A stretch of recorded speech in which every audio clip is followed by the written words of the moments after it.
en el marco del Día Internacional del Agua, el cual fue instaurado en 1992, año en el que tuvo lugar la Conferencia de las Naciones Unidas sobre el Medio Ambiente y el Desarrollo en Río de Janeiro. Desde la Fundación Senda Darwin, en el marco de nuestro programa de educación ambiental Conciencia Ciudadana, y desde el Instituto de Ecología y Biodiversidad y la Red Chilena de Sitios de Estudios Socioecológicos de Largo Plazo, queremos darle la bienvenida a este espacio para compartir conocimientos y fomentar la discusión sobre este vital elemento en un momento de crisis a nivel mundial. Actualmente Chile no solo se ha visto afectado por una crisis hídrica producida por el cambio climático y la degradación de los ecosistemas, sino también por las decisiones sobre políticas públicas y su terrible impacto en las distintas comunidades de nuestro país. En nuestro trabajo como Fundación Senda Darwin, en la Estación Biológica Senda Darwin, al cual se remonta más de 20 años de trabajo e investigación sobre el agua en distintos ecosistemas, los ciclos hidrológicos y la crisis hídrica que actualmente afecta a todos los territorios, somos insistentes en la urgente necesidad de abrir diálogos y compartir saberes que sean útiles para las comunidades. Es por esto que creemos que debemos seguir por la senda de facilitar aprendizaje sobre el funcionamiento y el cuidado de los ecosistemas y así también entregar propuestas para trabajar colaborativamente en una planificación territorial basada en la conservación de los ecosistemas naturales que almacenan el agua. Hoy contamos con la participación de dos investigadores que expondrán sobre esta temática, la doctora Mariela Núñez Ávila.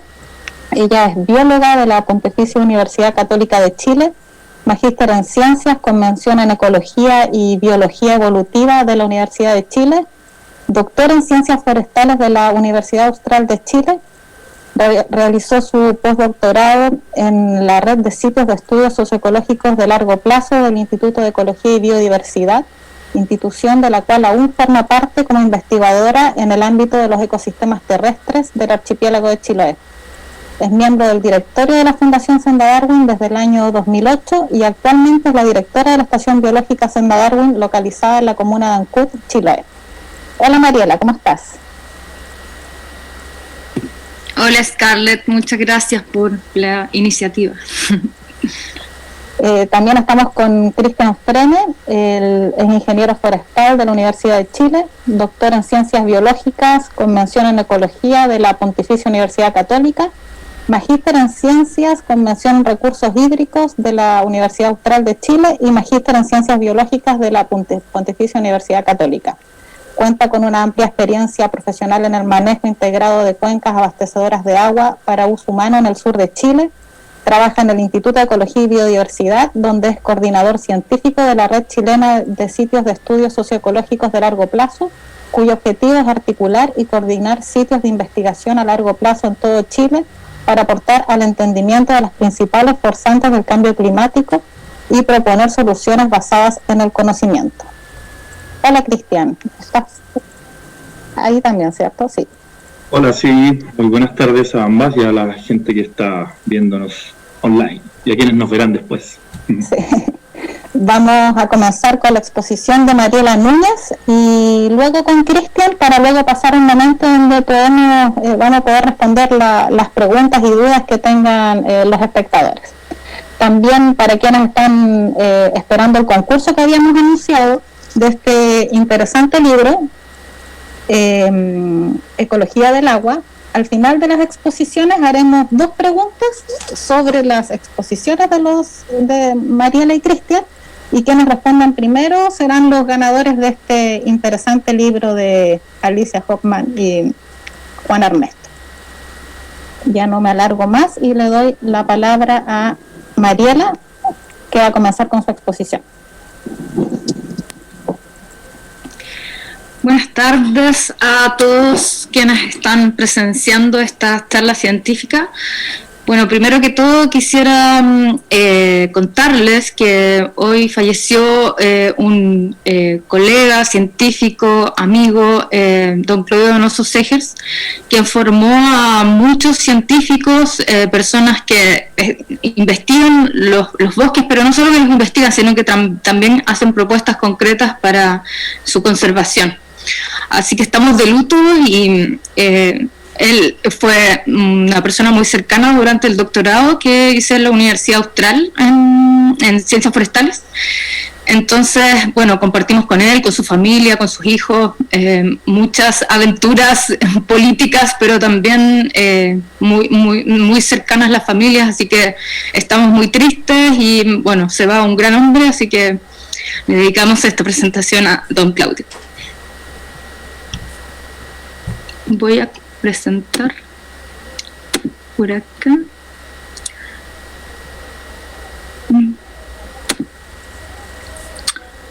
Tengo que ya colocar. ¿Lo haces tú? ¿Lo hago yo? Ya. Está liberado para que tú puedas presentar. Ahí se está viendo. Ok. Bueno.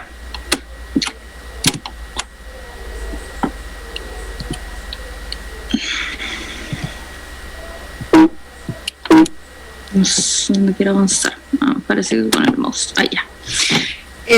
Primero que todo, voy a partir por nuestra localización geográfica, ubicarnos espacialmente, ¿no es cierto? Estamos en Sudamérica, si es que hay personas de otros países que nos están viendo. Chile y el archipiélago de Chiloé, que está marcado acá en rojo, en la zona centro-sur de Chile. Acá se muestra la región de los lagos, con esta zona archipelágica, donde se da inicio a la Patagonia. Este sector ya es la Patagonia Norte, ¿no es cierto? Y luego viene la Patagonia Media y Sur hasta el extremo sur de nuestro país. Entonces acá está el seno del Reloncaví, ¿no es cierto? Y todas estas islas que están en naranjo, más la isla grande de Chiloé, forman este archipiélago de Chiloé, que además es la provincia de Chiloé, dentro de la región de los lagos. Bueno, este archipiélago de Chiloé es una zona que es muy particular, dado que es un ecosistema que tiene límites definidos, ¿no es cierto?, con un territorio caracterizado por estas islas, ¿no es cierto? Entonces, que está inmerso en un maritorio y particularmente un mar interior. Entonces acá tenemos un territorio y un maritorio bastante particular por ser un sistema que está desconectado de las tierras continentales, ¿no es cierto?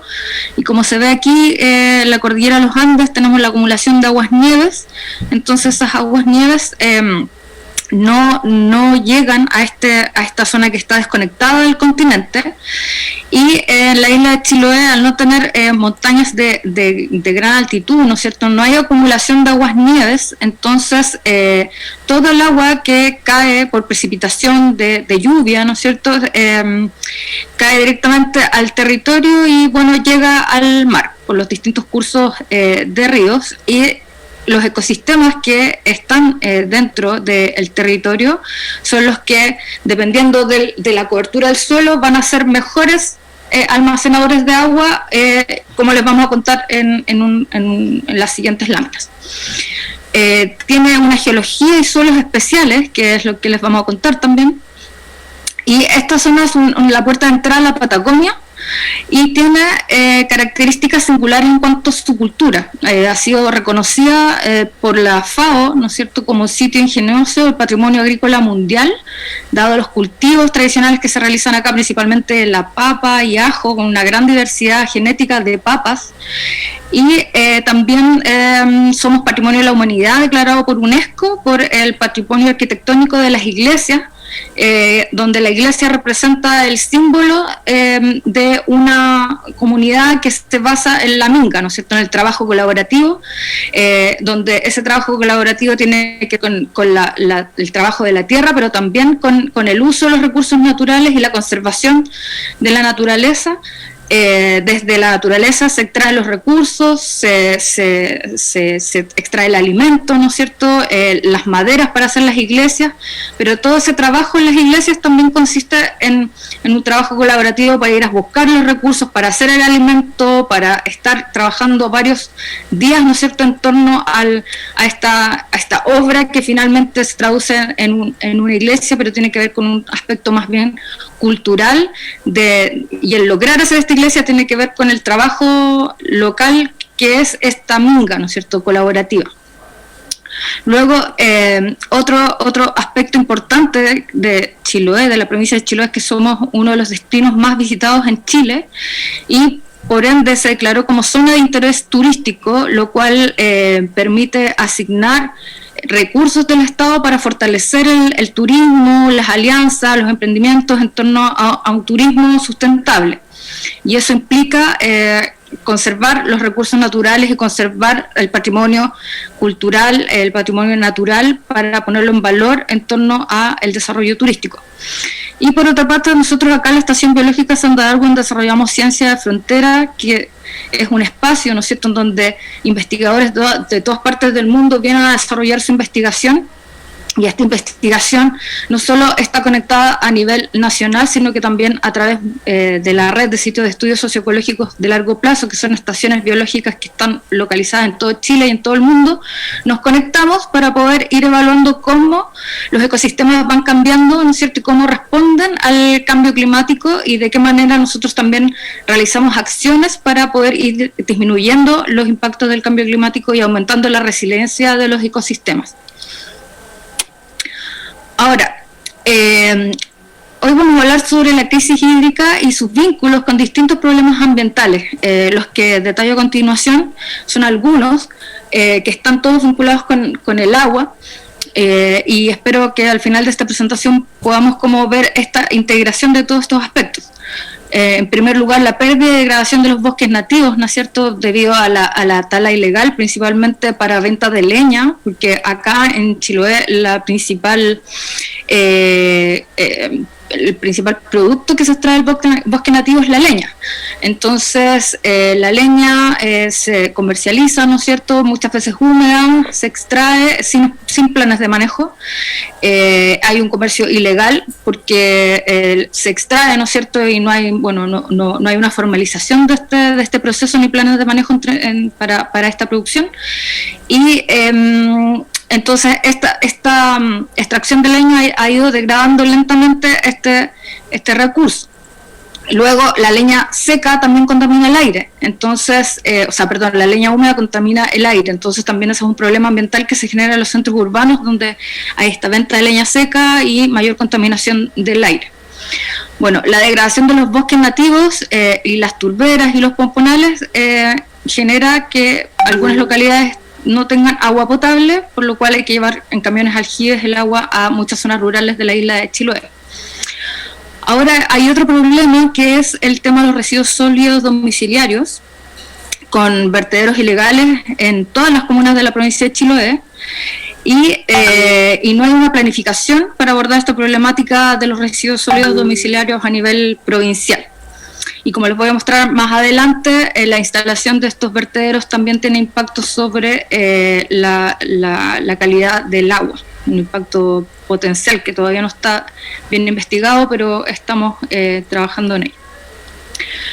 Bueno, un poco de historia, ¿no es cierto?, para poder entender los aspectos como geológicos y de formación del suelo y de los bosques nativos. Primero que todo tenemos que saber que acá en el sur de Sudamérica hubo glaciaciones, ¿no es cierto?, que avanzaron, y la última glaciación fue hace 22.000 años atrás. Aquí hay una representación del límite de la última glaciación, donde los efectos de esta glaciación de avances y retrocesos va generando como movimientos de material que finalmente va depositando en toda la zona este de la isla de Chiloé gravas y arenas que forman lomajes suaves, ¿no es cierto?, que nosotros les llamamos las morrenas. Y bueno, 15.000 años atrás ocurre el retroceso de los glaciares y ya comienza la colonización desde los refugios, principalmente localizados en la zona oeste de la isla de Chiloé, hacia la zona este de los bosques nativos y los ecosistemas naturales. Vean acá, se muestran todos los cuerpos de agua, la cantidad de cuerpos de agua. El agua, ¿no es cierto?, es un recurso que está presente en toda la isla de Chiloé. Ahora, en la actualidad, esta es la imagen que se ve a partir de las coberturas de bosque nativo del catastro de la CONAF del 2013, ¿no es cierto?, donde vemos ya una degradación hacia el lado este, donde las zonas naranjas muestran la cobertura principalmente de matorrales. Las zonas verde claro son los bosques renovables y ya los verde oscuros son las zonas con bosques nativos más antiguos que prácticamente no van quedando. Más adelante vamos a ver algunas cifras respecto a eso. Bueno, la conformación de morrenas, aquí podemos ver un perfil como de este a oeste, digamos, de la zona norte, que está en el verde más claro, donde los lomajes suaves llegan hasta prácticamente el sector oeste de la isla. En toda la parte norte podemos ver como morrenas glaciares que son de baja altitud, no más allá de 240 metros de altitud sobre el nivel del mar. Y este corte en verde es un corte transversal ya de la zona media de la isla de Chiloé, donde se puede ver la zona más alta de la cordillera de la costa, en donde en esta zona hay un suelo que es metamórfico de la cordillera de la costa, o sea, que es roca más dura. Y al sector, en el sector este, vemos esta altitud menor que corresponde a las morrenas. Entonces, ¿qué ocurre? Sobre estas morrenas, que son depósitos de grava y arena, ¿no es cierto?, terminadas las glaciaciones, comienza la colonización que parte con líquenes, ¿no es cierto?, musgos, arbustos, que van generando lentamente un suelo más orgánico, ¿no es cierto?, en donde es posible empezar este ecosistema es posible que empiece a realizar algunas funciones, como por ejemplo el almacenamiento de agua y también nutrientes, ¿no es cierto?, que permiten la fertilidad y la productividad de los suelos. Entonces, en la medida que avanza la sucesión, ¿no es cierto?, desde un matorral y luego un bosque antiguo, ya vamos teniendo una configuración, una estructura y una composición de una diversidad que genera y provee diversos beneficios para la sociedad. Entonces, este bosque nativo almacena el agua en el suelo, ¿no es cierto? Y este proceso que en un momento de la historia ocurrieron vulcanismos, ¿no es cierto? Y estos vulcanismos que depositaron también cenizas, ocurre que con las precipitaciones y las cenizas, el fierro que trae las cenizas, se fueron lavando hacia el interior, ¿no es cierto? Tomando contacto con los espacios de aire de la grava que está depositada, ocurre que se forma esta franja como naranja que vemos acá, que se le llama fierrillo, duramen, hay distintas formas de llamarle aquí en la isla de Chiloé a esta capa de fierro que separa esta grava como una capita como la cascarita de los huevos, ¿no es cierto? Es un impermeabilizante natural que existe aquí en estos suelos, que separa el flujo de agua superficial del subsuperficial, lo que nosotros también le llamamos acuíferos subterráneos, ¿ya?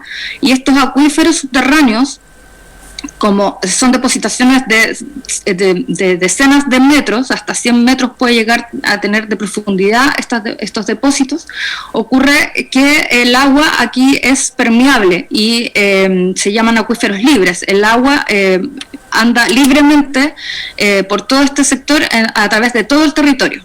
Y está separado este sistema subterráneo a través de esta capa de fierrillo con el sistema de las cenizas volcánicas y el suelo orgánico que se va depositando cada vez que los bosques nativos van botando sus hojas y su materia orgánica, y esta se va descomponiendo y se va incorporando al suelo orgánico que finalmente es la estructura, se va formando esta estructura que es capaz de almacenar el agua como una esponja. Entonces tenemos una vegetación, ¿no es cierto?, un suelo orgánico, luego un suelo mineral de las cenizas volcánicas, esta capa dura de fierrillo que permite aislar los dos sistemas, un sistema superficial y un sistema subterráneo, y las graves arenas depositadas por las morrenas y actividad fluvio-glacial. Bueno, entonces, ¿qué ocurre? Tenemos este sistema, este fierrillo, ¿no es cierto?, que separa los dos sistemas, el superficial del subterráneo, y tenemos la evaporación desde el océano, ¿no es cierto?, que estas nubes ingresan hacia el continente perdón, así en este caso está a la isla, ¿no es cierto? Y ocurre la condensación, entonces luego precipita esta agua, y cuando entra en contacto con los bosques nativos, esta agua puede atravesar las copas de los árboles y fluir de manera superficial, ¿no es cierto?, como la escorrentía, hacia los cursos de agua y luego al mar. También puede llegar a esta capa de ferrillo y llegar al mar, o también si es que este fierrito está quebrajado o en algunas partes hasta extraído, porque hay muchas partes de acá de Chiloé que hacen esta extracción de áridos, entonces quieren llegar digamos al acuífero superficial, a sacar toda esta grave arena para el tema de las carreteras y rellenos y todo lo que se utiliza para emparejar y hacer construcciones. Entonces se llega a esta capa de la arena y la grava, y se destruye, ¿no es cierto?, esta capa de fierrillo que existe en este sector y que finalmente permite que se almacene el agua en el suelo del bosque.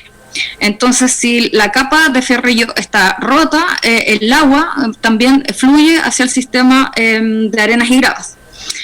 Si esta capa está continua, entonces el agua se almacena en la zona del bosque esponja, como le llamamos nosotros, del suelo, este suelo mineral y el suelo orgánico, y va escurriendo lentamente hacia los ríos, y tenemos agua entonces en el verano.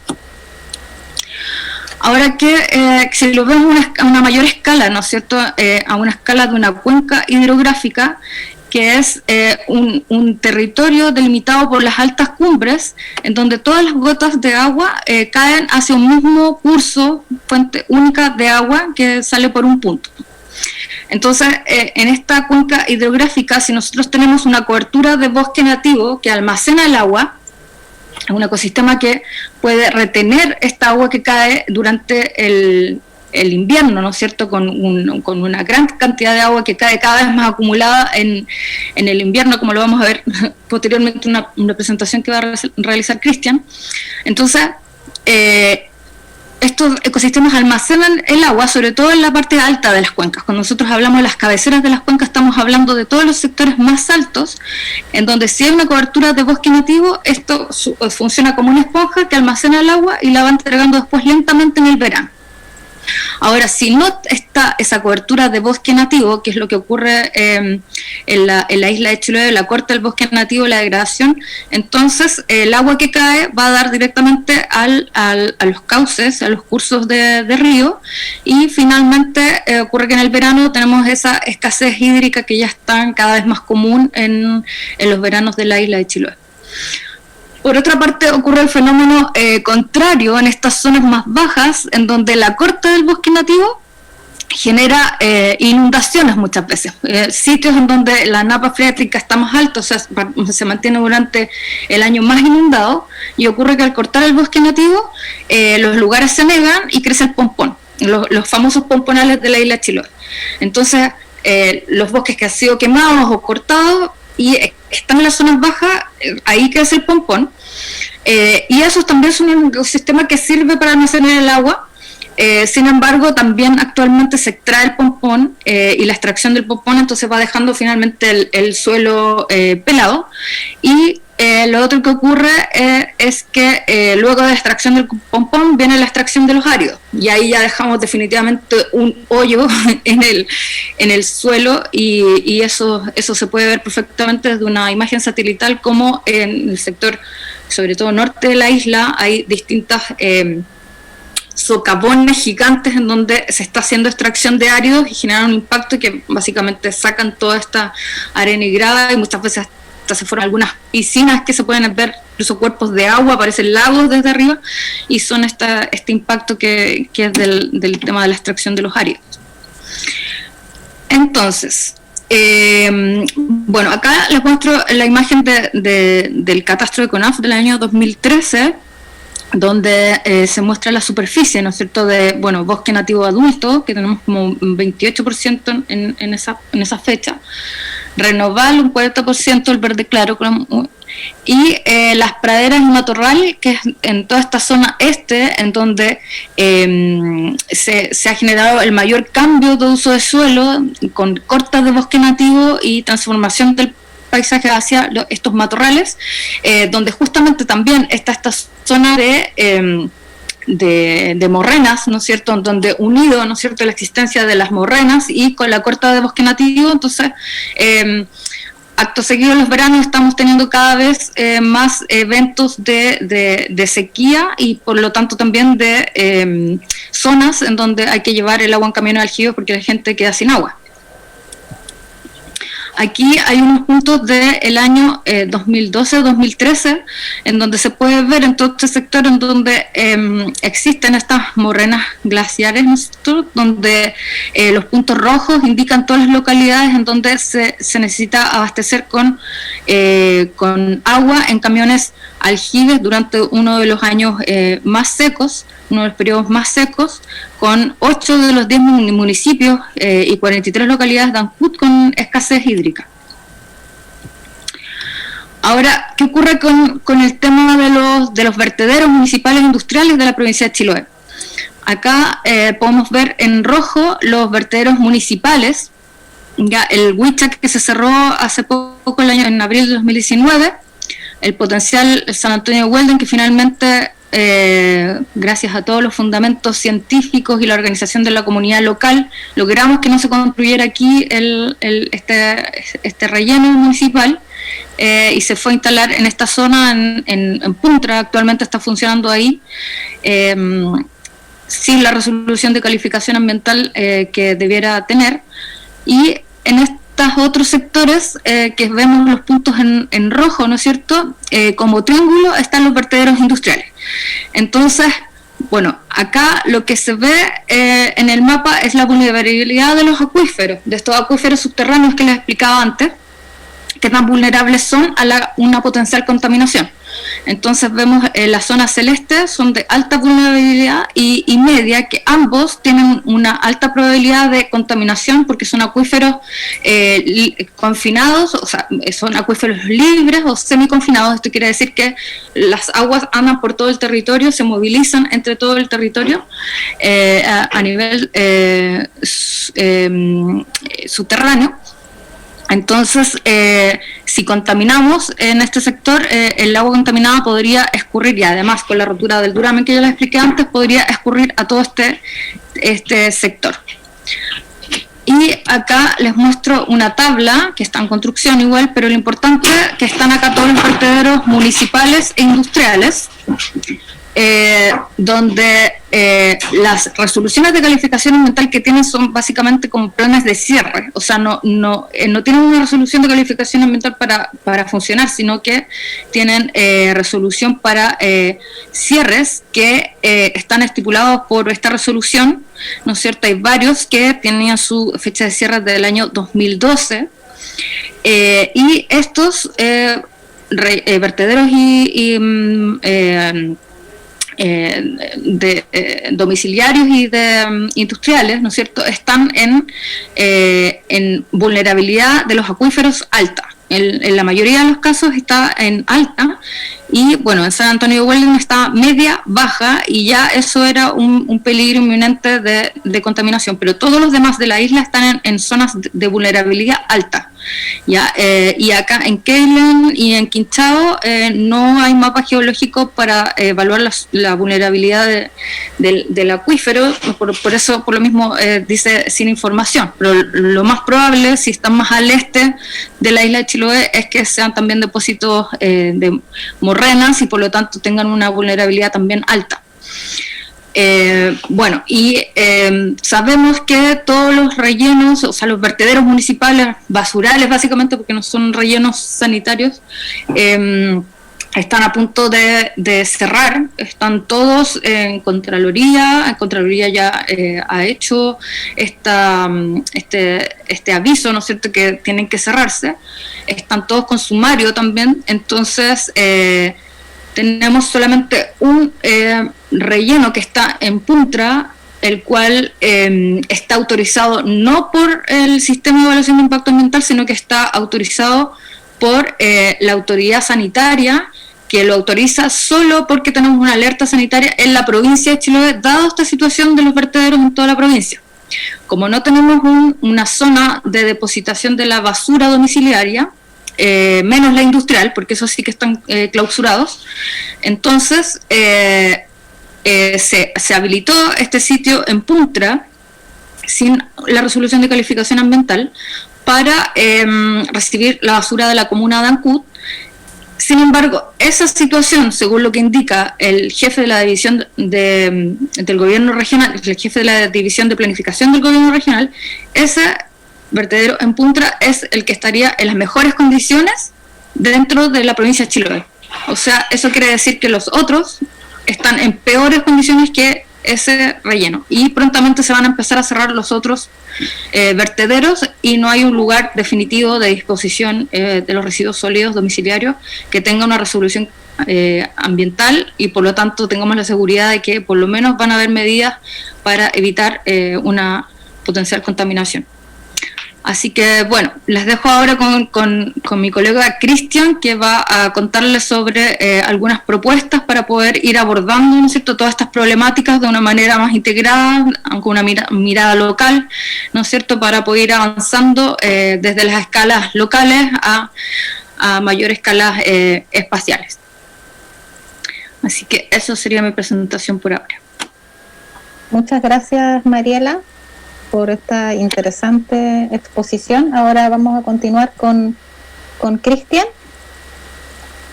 Necesitamos que dejes de compartir tu pantalla. Es que está medio lento mi computador. Un poco. Ya. Ahí los veo. Sí, ahí veo a Cristian.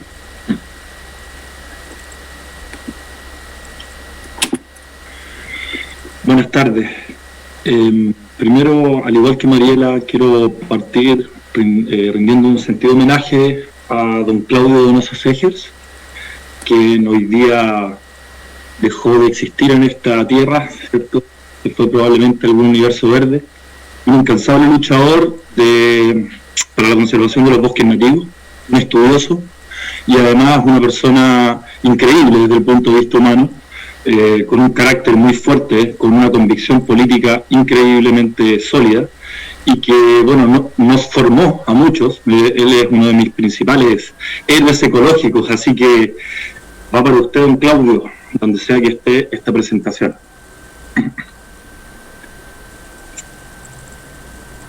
Quiero contarle, bueno, después de este diagnóstico, este primer barniz, ¿cierto?, que nos compartió Mariela sobre cómo se mueve el agua en la isla, ¿cierto? Es bien interesante entender que en el archipiélago de Chiloé, la Isla Grande y las islas menores, tenemos un ciclo del agua que, bueno, fue bien explicado por Mariela, ¿cierto?, que está desacoplado entre las aguas superficiales y subsuperficiales. Esto es las aguas de lluvia que caen al suelo y las aguas que infiltran en el suelo y se mueven hacia los ríos.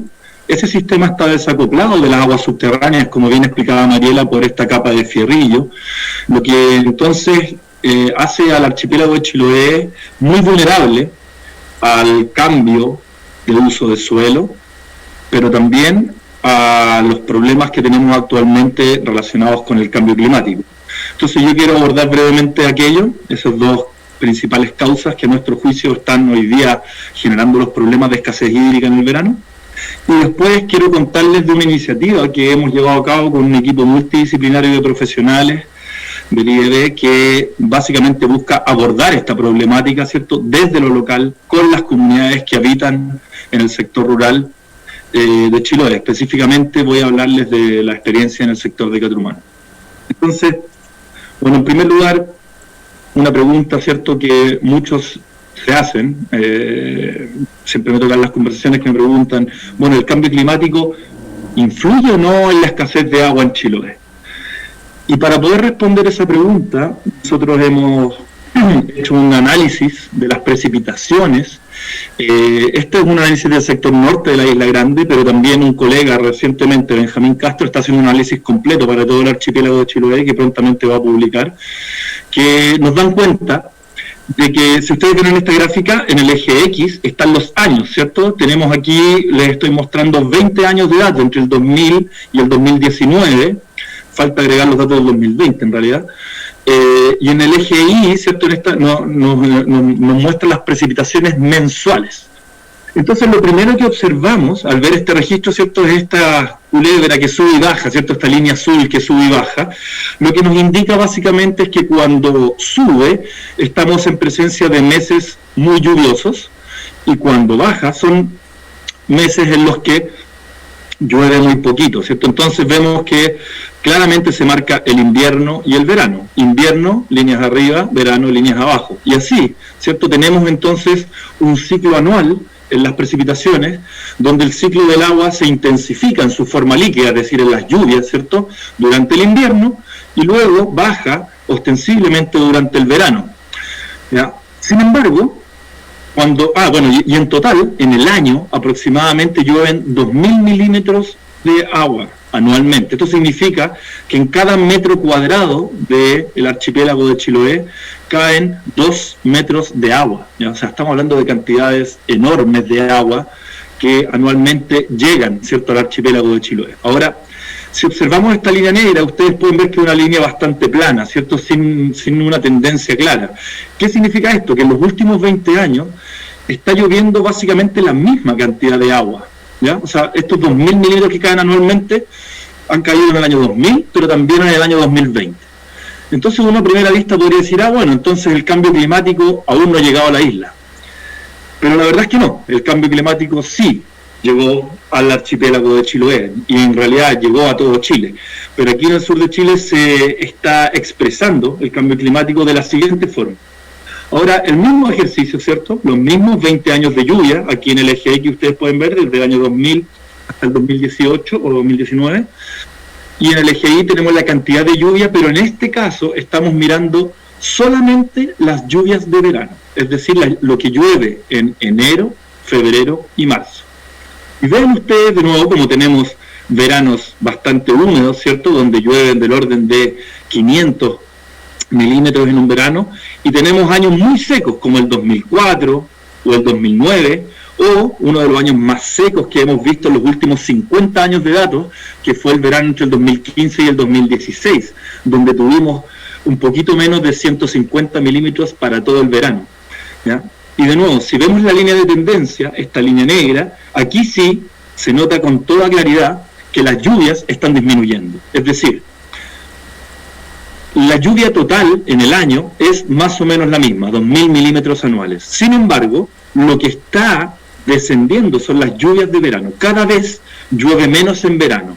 Por lo tanto, las lluvias de invierno se están haciendo cada vez más intensas. Es decir, cae todo el agua de una vez, ¿cierto?, de manera muy intensa durante el invierno, y cuando llega el verano, las lluvias están descendiendo año a año. Nosotros vemos que los últimos 10 años es cuando más se ha intensificado este proceso, a excepción de un buen año que tuvimos, el año 2017-2018, donde estuvo bastante lluvioso, pero en general lo que vemos es una tendencia, ¿cierto?, sostenida a la disminución de las lluvias de verano. Por lo tanto, la respuesta a la pregunta inicial es sí, el cambio climático afecta disminuyendo las lluvias de verano. Y justamente es en verano cuando más necesitamos el agua, ¿cierto?, para la producción, para el ganado, para el uso humano, para el turismo, etcétera, etcétera. Por lo tanto, cuando más necesitamos el agua es cuando menos está lloviendo en el verano. Ahora, la siguiente pregunta, que a nuestro juicio es el otro factor relevante, importante, ¿cierto?, en el archipiélago de Chiloé. La pregunta que nos hacemos, o que nos hace la gente, es, bueno, si el cambio de uso del suelo influye en la escasez de agua en Chiloé. El cambio de uso del suelo es básicamente, nosotros originalmente teníamos solo bosque nativo, ¿cierto?, o principalmente bosque nativo, además de turbera, ¿cierto?, en el archipiélago de Chiloé, y sobre todo en el último siglo, en el siglo XX, se generó una transformación, un cambio de uso, es decir, de bosque nativo se cambió a pradera, a cultivo agrícola, y ya en las últimas décadas también han entrado las plantaciones o los monocultivos forestales de eucalipto. Entonces transformamos el uso original de bosque nativo hacia otro uso del suelo que sirve sin duda para la productividad humana. Pero esto tiene sus consecuencias. Ahora, tomo la misma imagen que nos mostraba Mariela, estaba un poquito más bonita la imagen de Mariela, pero bueno, esto sirve igual para el ejemplo. Cuando nosotros destruimos un bosque nativo, cuando por ejemplo incendiamos un bosque nativo, no solamente quemamos los árboles y los arbustos, los musgos, las briófitas, ¿cierto?, que están ahí, los hongos que están en el vuelo, digamos, en la parte aérea, sino que también, al generar un incendio del bosque, se quema toda la capa orgánica, esta rica capa orgánica que mostraba Mariela, que se había formado a través de miles de años de interacción entre la vegetación, el clima y la roca madre, ¿cierto? Se ha formado miles de años. Pues resulta que con un incendio forestal rápidamente podemos quemar esa materia orgánica. Todo ese suelo orgánico se quema y se va perdiendo, ¿cierto? Entonces podemos pasar rápidamente un proceso que duró miles de años, podemos en pocas décadas o incluso en un solo verano, como por ejemplo un incendio de alta intensidad, en un solo verano podemos destruir esta capa orgánica y llegar prácticamente a las condiciones originales del suelo, es decir, después que se retiró el glaciar, es decir, prácticamente roca madre, roca desnuda, o bien estados intermedios, ¿cierto? Cuando generamos, por ejemplo, un floreo del bosque, es decir, cuando se entra al bosque a sacar los mejores árboles para hacerlos leña, o hacemos grandes hoyos dentro del bosque, ¿cierto?, para sacar árboles que nos permitan dar madera, leña, etcétera, también estamos erosionando, degradando el suelo. Y cuando hacemos esto, también estamos destruyendo el almacén natural de agua, porque los suelos son un reservorio natural de agua, ¿ya? Entonces, durante miles de años no solo se forman nuevas partículas de suelo, en la interacción entre la vegetación, el volcanismo, la lluvia, etcétera, sino que además estamos creando una verdadera esponja, ¿ya?, que es capaz de almacenar las aguas de las lluvias del invierno y luego liberarlas lentamente hacia las vertientes, los esteros y ríos que permiten que fluya agua durante el verano. Es decir, destruimos el bosque nativo, destruimos también la esponja que almacena el agua que luego nosotros vamos a beber o que vamos a utilizar para nuestras actividades durante el verano. Entonces, es muy importante entender que el problema de escasez de agua en Chiloé no es solamente por el cambio climático, sino que también por la degradación y destrucción de nuestros bosques nativos, de nuestras turberas y de nuestros pomponales. Entonces, el ser humano tiene aquí una responsabilidad enorme, no solo en lo que ocurrió, sino que también en lo que podemos hacer para revertir este proceso de degradación de los bosques, degradación de las turberas y erosión del suelo. Entonces, esto nos invita, ¿cierto?, a un tremendo desafío, o nos pone un tremendo desafío, que es que debemos reaprender a enfrentar nuestros problemas con el agua. No podemos quedarnos inmovilizados si nos falta agua en los territorios, o bien ir a golpear la puerta del municipio para que nos llegue agua en camiones de aljibe, que es lo que ocurre hoy día, ¿cierto?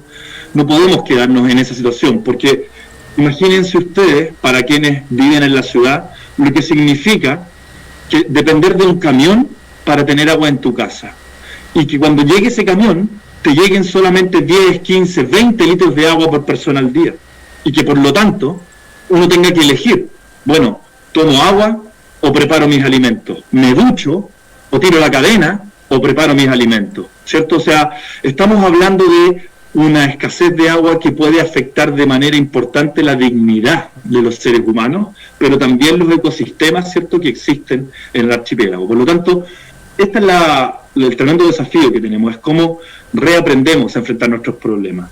Y una herramienta que existe para ello es el manejo integrado de cuencas que abastecen de agua a los seres humanos.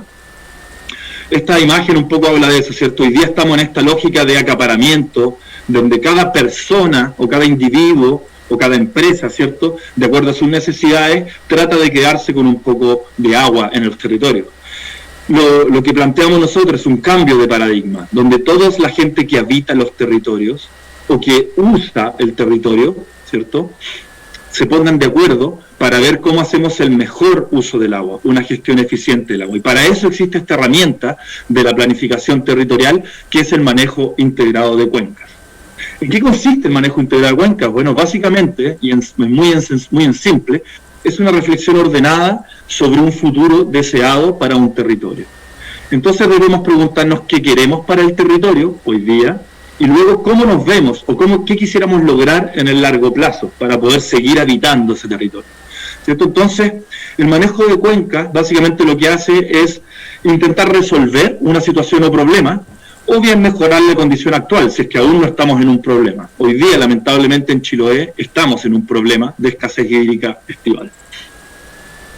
Entonces, el manejo integrado nos invita a primero analizar y diagnosticar la situación actual. Esta fotografía borrosa yo siempre la pongo por una razón muy simple, y es que así es como estamos hoy día. Estamos ciegos, no estamos viendo lo que ocurre en nuestros territorios. Cada persona particular en su predio hace lo que quiere en el sector rural, corta bosque, quema bosque, pone nuevas praderas, ¿cierto? Mete animales a los esteros, a los ríos, sin considerar que eso tiene un impacto sobre la cantidad y calidad de agua. Y lo que hace el manejo integrado de cuencas es que permite a todos los habitantes de un territorio que construyan una visión común basada en el bienestar local, o mejor aún, en el buen vivir, ¿cierto? Es decir, que las personas y los otros cohabitantes del territorio, estoy hablando de los bosques, la fauna, la funga, ¿cierto? Toda la vida que hay en un territorio pueda tener un buen pasar, pueda sobrevivir. Entonces el manejo integrado de la cuenca nos permite generar esa visión común, y luego los habitantes del territorio, coordinados con los otros usuarios del territorio que no viven ahí, con las autoridades locales, pueden tomar decisiones y articular sus acciones basados en criterios ecológicos que le permitan, ¿cierto?, habitar de mejor manera estos territorios. Entonces, eso es lo que buscamos con el manejo. Primero entender los problemas y luego abordarlos de manera coordinada y con una visión común de buen vivir.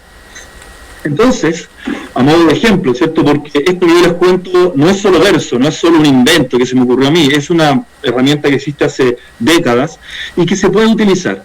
Y nosotros, desde el IED, ¿cierto?, con el apoyo de la Fundación Senda Darwin y, como les decía, con un equipo multidisciplinario de profesionales, nos dimos la tarea de abordar justamente este problema en un lugar específico. En realidad fueron dos, pero yo les voy a contar solo el caso del sector de Catrumán, un sector rural ubicado en la comuna de Ancud. Ahí ustedes pueden ver en este cachito que se llama la península de la Cuy, y dentro de la península de la Cuy está este territorio denominado Catrumán, un sector rural que año a año se fue quedando sin agua y que sus habitantes estaban desesperados porque no encontraban solución a sus problemas.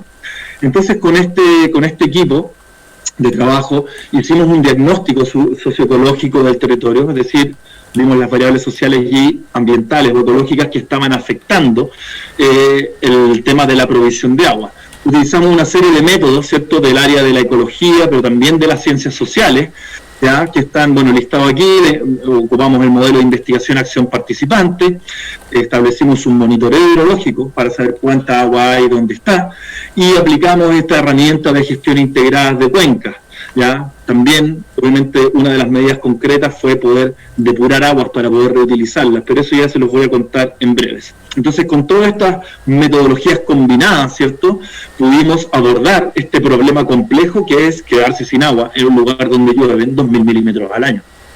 La comunidad de Catrumán está bastante envejecida, de acuerdo a los datos. Me refiero a que la mayor parte de su población es adulta o adulta mayor, ¿ya? Por lo tanto, hay ahí un problema desde el punto de vista de la migración de los jóvenes hacia la ciudad o hacia actividades productivas asalariadas, como son la salmonicultura o la mitilicultura, ¿ya? Entonces, en Catrumán, una superficie de 800 hectáreas, viven un poquito más de 100 personas, con una densidad poblacional de 13 habitantes por kilómetro cuadrado, es decir, hay suficiente espacio, ¿cierto?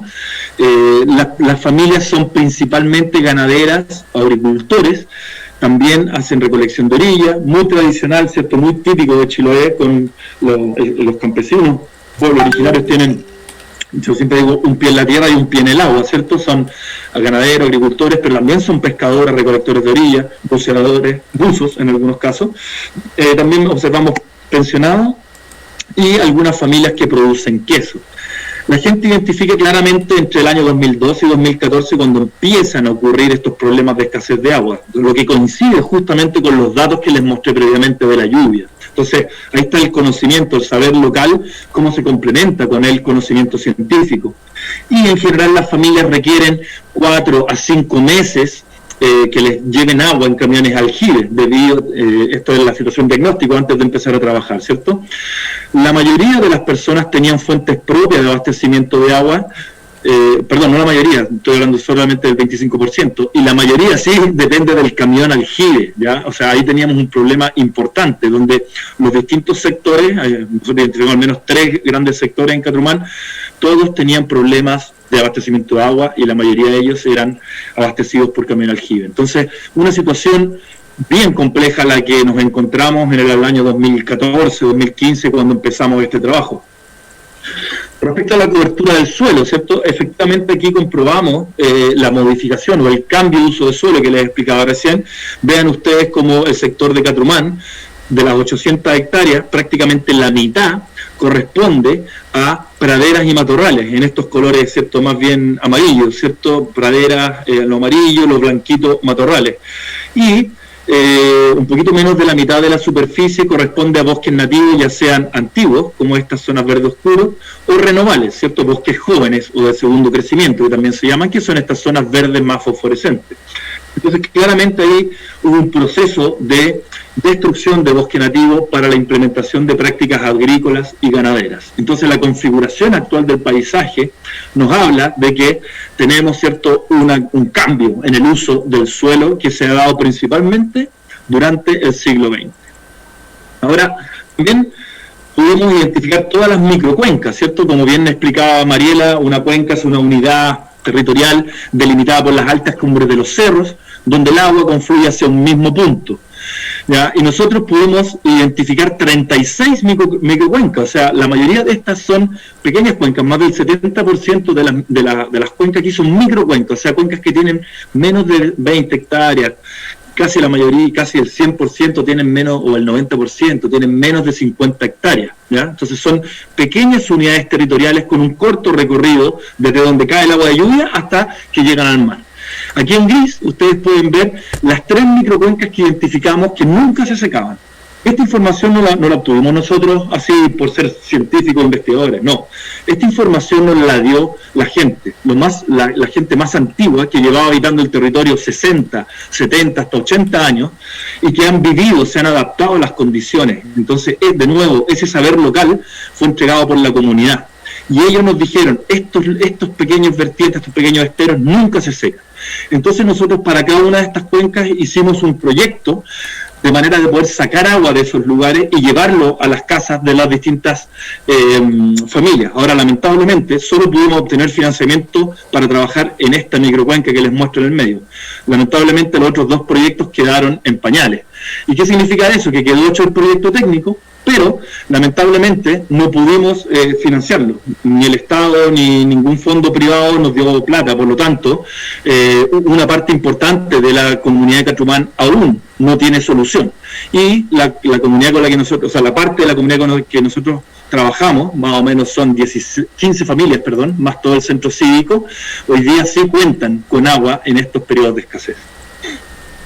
También estudiamos las necesidades de agua, porque siempre se nos decía, claro, un humano requiere 50 litros de agua al día, ¿cierto?, para tener una vida digna. Ok, pero en el campo no solamente se requieren agua para los humanos, también requerimos agua para los cultivos y para el ganado. Entonces pudimos calcular, más o menos primero, contabilizamos cuántos animales había aquí, obviamente son números promedio, por eso hay decimales, no es que hayan 7,4 vacas por familia, sino que en promedio, ¿cierto?, más o menos tenemos 7 vacas, 6 ovejas, 18 aves, 2 chanchos o porcinos, ¿cierto?, y alrededor de 3 habitantes por vivienda. Entonces calculamos, ¿cierto?, y estimamos cada uno de los consumos diarios que requiere cada uno de estos componentes de la unidad familiar productiva, ¿cierto?, y llegamos a la cifra de que cada familia requiere al día del orden de 600 litros de agua, o sea, en específico 583 litros de agua al día. Lo requiere una familia para poder no solo satisfacer la demanda humana en términos de consumo, sino también los distintos usos productivos. Entonces, a nivel de todo Catrumán, por la cantidad de familias que eran, estimamos que hay una demanda diaria de orden de 20.000 litros de agua diarios. ¿Bien? Entonces, eso ya nos permite entender cuánta agua se requiere, cuánta agua se está usando y por lo tanto abordar las soluciones. Y a partir de eso, y en asambleas participativas donde toda la comunidad, ¿cierto?, se hizo parte de este trabajo, pudimos crear lo que denominamos la red participativa de agua, que tiene 3 componentes. Primero, un sistema para captación, almacenamiento, potabilización y conducción de agua, es decir, una red de agua potable. En segundo lugar, establecimos un monitoreo hidrológico para saber cuánta agua tenemos y cómo esa agua se mueve por el territorio. En tercer lugar, elaboramos lo que se llama un plan de ordenación o un plan de manejo de la microcuenca abastecedora de agua y de esta forma poder aplicar buenas prácticas productivas en lo ganadero, en el bosque, en la agricultura y otros usos, ¿cierto?, que permitan, ¿cierto?, que no afectemos la calidad del agua, sino que al contrario, poco a poco, año a año, vayamos mejorando la calidad y cantidad de agua en esa cuenca que es una fuente de agua para toda la comunidad. Este trabajo lo hicimos en un codiseño con los propietarios, como les decía, a través de asambleas, y luego realizamos una gestión de fondos principalmente con el Estado, con la Gobernación Provincial de Chiloé, con el municipio de Ancud, y también postulamos a un proyecto Corfo que nos permitió cofinanciar estas actividades. En paralelo, además, implementamos un programa de capacitación dirigido a los habitantes locales para abordar los temas en los que a ellos les faltaba conocimiento y poder complementar el conocimiento para que hagan un buen uso de la cuenca. Ahí rápidamente vamos a repasar, ¿cierto?, los puntos. Aquí tenemos la red de agua potable, ¿cierto?, que básicamente es una red de 2 kilómetros de extensión que llega a 15 familias y al centro cívico del sector de Catrumán. Ocupamos un pequeño caudal en su mínimo registrado en verano, en una fecha como hoy, ¿cierto?, donde tenemos los caudales más bajos del año, con un caudal mínimo de 0,4 litros por segundo. Entonces teníamos al día del orden de 30.000 litros de agua y además generamos una capacidad de almacenamiento en estanques de 25.000 litros, ¿ya? Entonces estimamos para las 15 familias del centro cívico un consumo estimado de 10.000 litros de agua. Por lo tanto, nuestro diseño tiene un aforo bastante mayor de las necesidades, de manera que se puede ir almacenando agua. Esto se hizo con un estudio hidráulico, ¿cierto?, de un especialista, Cristian Barrón, que nos acompañó, nos ayudó a hacer todo este estudio, y después lo implementamos con los financiamientos que ya les comenté. Lo mismo con el monitoreo hidrológico, pudimos implementar esta estación de monitoreo que nos permite saber cuánta agua tenemos, ¿cierto? Primero cuánta agua cae a través de la lluvia, instalando un pluviógrafo campo abierto, y luego con esta estación limnimétrica y este equipo científico llamado limnígrafo, pudimos saber, y todavía estamos monitoreando, ¿cierto?, qué caudal tenemos en el estero que da origen a toda esta red de agua. Y finalmente el plan de ordenación de microcuencas, que lo que hace básicamente es delimitar la microcuenca, la que les mostré antes en gris, ¿cierto?, en ese mapa de las 36 microcuencas, y vimos todos los puntos críticos que podían generar contaminación de agua, y establecimos una serie de actividades para las praderas, el bosque nativo y el área donde tenemos las casas, ¿cierto?, que nos permitiera entonces abordar los problemas y poder ir de a poquito subsanándolos, ¿cierto?, con buenas prácticas de manejo. A modo de ejemplo, cuestiones que hicimos: establecimos zonas de protección ribereña. ¿Qué significa esto? Que a los lados del curso de agua protegimos el bosque nativo con cerco, y ahí donde no había bosque nativo plantamos, ¿cierto?, con especies nativas, de manera de separar la actividad ganadera y los cultivos del agua. Estos son filtros naturales, ¿cierto?, que lo que permiten es que si el agua se contamina, ya sea por las fecas de las vacas, por la aplicación de fertilizantes inorgánicos, ¿cierto?, esta famosa mezcla que aplican en el campo sin saber qué cosa estamos echándole al pasto, el bosque tenga la capacidad de filtrar esas aguas y que lleguen limpias, ¿ya? Pudimos establecer franjas de más o menos 15 metros en un proceso de negociación, obviamente con los propietarios de la cuenca, que principalmente tenían ganado vacuno, ¿ya? Entonces esto fue bien importante porque nos permite entonces proteger la calidad del agua que van a tomar aguas abajo todas las personas. También hicimos algunas prácticas de conservación de suelos, como por ejemplo la instalación de zanjas de infiltración a media ladera, de manera que el agua que cae en la pradera y se iría directamente al curso de agua, lo que hacemos es instalar estas franjas, que es básicamente una zanja, que se abre con arado, con bueyes, y luego con un trabajo de toda la comunidad de abrir la zanja, y la plantamos con especies nativas a los bordes. De esa manera, cuando llueve, en vez de que el agua llegue directo al río, lo que hacemos es que el agua entre al suelo, detenemos la velocidad del agua y de esa manera esa agua entra al suelo, infiltra en el suelo y se mueve lentamente, se queda varias semanas o meses, ¿cierto?, hasta que finalmente llega al estero. Esto permite entonces que tengamos agua en el verano.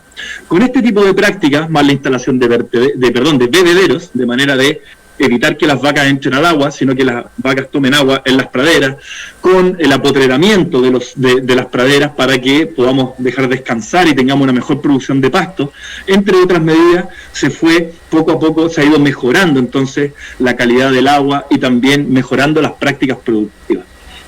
Ya, ahí ustedes pueden ver algunas acciones, justamente implementando las zanjas de infiltración, poniendo los cercos y todo esto gracias al trabajo comunitario.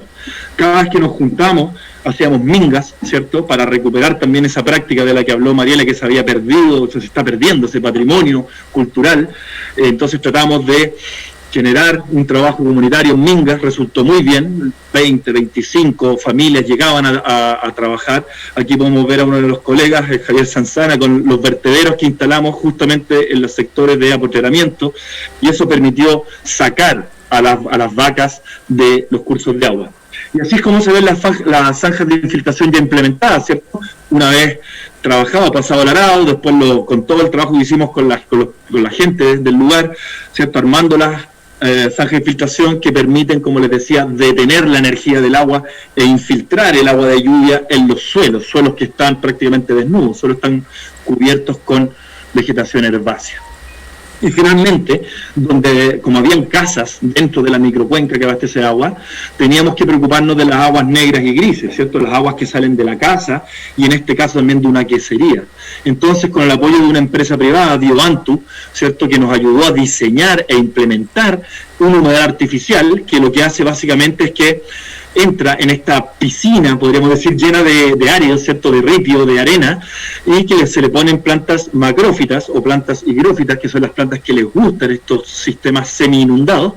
Entonces, el agua negra, es decir, el agua con caca, ¿cierto?, entra en esta piscina y las plantas utilizan esa agua con contaminantes como nutrientes. Y por la salida de ese humedal sale agua que es apta para el riego. Entonces con eso pudimos no solo limpiar agua que venía contaminada y que podría haber llegado, ¿cierto?, hasta el curso, hacia la fuente de agua de la red, sino que además pudimos reutilizar aguas que hubiesen sido una pérdida para el sistema si es que no tenemos este sistema. Entonces, a modo de síntesis, los seres humanos podemos hacer algo, y ese algo es cambiar nuestras prácticas productivas, ¿cierto? Y estas son claves para mejorar y proteger nuestras cuencas abastecedoras de agua. Un ejemplo clásico que podemos aplicar aquí en Chiloé es en la ganadería. Técnicas, tecnologías y acciones de manejo que nos permiten seguir haciendo producción animal, pero sin afectar la calidad y cantidad de agua.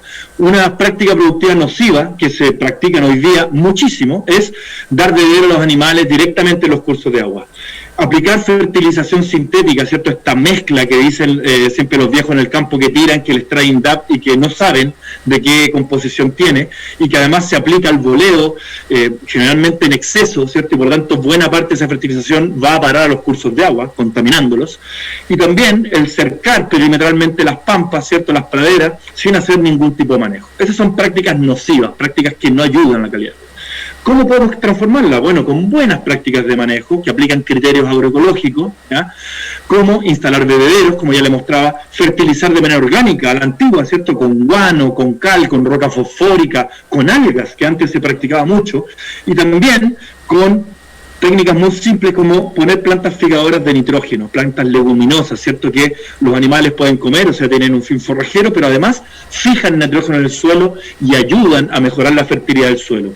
También planificar los potreros con rotación de ganado para darle descanso y mejorar la calidad de la pradera, ¿ya? Entonces, si todas estas buenas prácticas las vamos implementando poco a poco, y ojalá el Estado se hiciera cargo de esto a través del apoyo que hace a través de INDAP, de los PRODESAL, ¿cierto? Se aplicaran estas buenas prácticas de manejo, iríamos también mejorando la calidad y cantidad de agua en el largo plazo, ¿ya? Entonces, estas son las transformaciones que nosotros como seres humanos podemos hacer y que tienen un impacto importante en la calidad y cantidad de agua.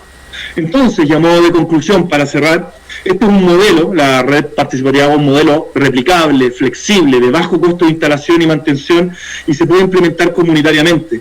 con tecnologías baratas, sencillas, de fácil apropiabilidad por los campesinos y campesinas y también por los pueblos originarios. Promueve una solución a la escasez hídrica que es de largo plazo, que es autogestionada en el territorio y que dejan de depender de las fuentes de agua como el camión aljibe. Así que esto puede ser una alternativa para muchísima gente, excepto que nosotros hemos calculado en orden de 800.000 personas que viven en zonas rurales del sur de Chile y que podrían aplicar esto, ¿ya? Y bueno, ¿cómo se hace? Con un trabajo conjunto, colaborativo, entre todos estos actores que puse los logos, para no alargarme más, no los voy a nombrar uno a uno. Para cerrar, solamente mostrarles, los puntos celestes corresponden a los comités de agua potable rural que hay en el archipiélago de Chiloé. Prácticamente todos estos comités de agua potable tienen algún tipo de problema con el abastecimiento de agua. Y tenemos que hacernos cargo de esto. No solo el Estado, sino todos los que habitamos los territorios o quienes nos interesa proteger y mejorar nuestras fuentes de agua. Muchas gracias.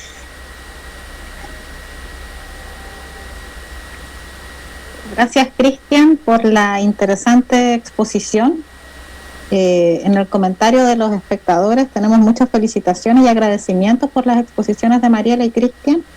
Voy a leer algunas preguntas para luego pasar a que hagamos el concurso del libro.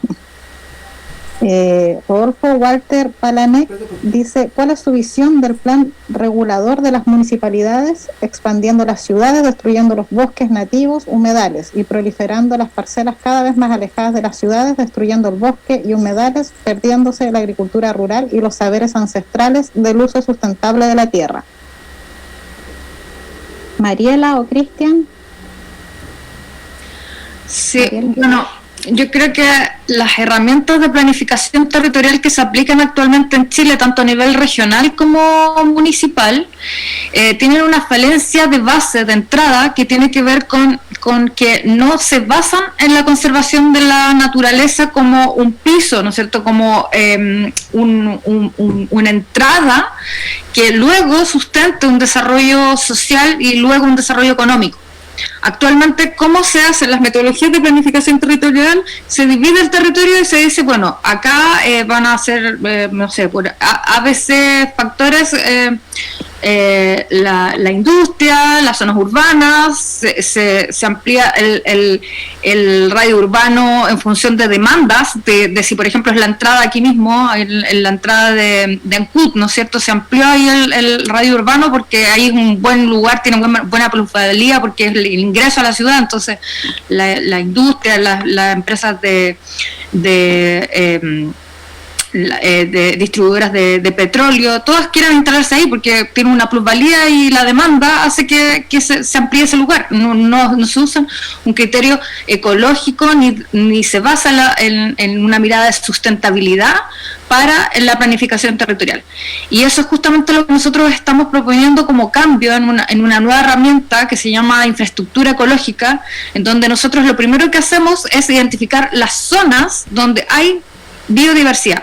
Esto es en las cabeceras de cuenca, los bordes ribereños, y a través de imágenes satelitales nosotros identificamos esas áreas que proveen múltiples beneficios a la sociedad, y en función de eso luego se planifican las otras actividades que van a ir en un territorio en función de estos beneficios y este funcionamiento de los ecosistemas, bajo una filosofía o un pensamiento en donde nosotros como seres humanos formamos parte de los ecosistemas, y nosotros dependemos de los ecosistemas para funcionar. O sea, en esta charla se habló sobre el agua, ¿no es cierto?, pero son múltiples otros aspectos de la biodiversidad de los cuales nosotros dependemos, como la captura de carbono, ¿no es cierto?, sobre todo en un escenario de cambio climático que necesitamos disminuir la cantidad de carbono que existe en la atmósfera.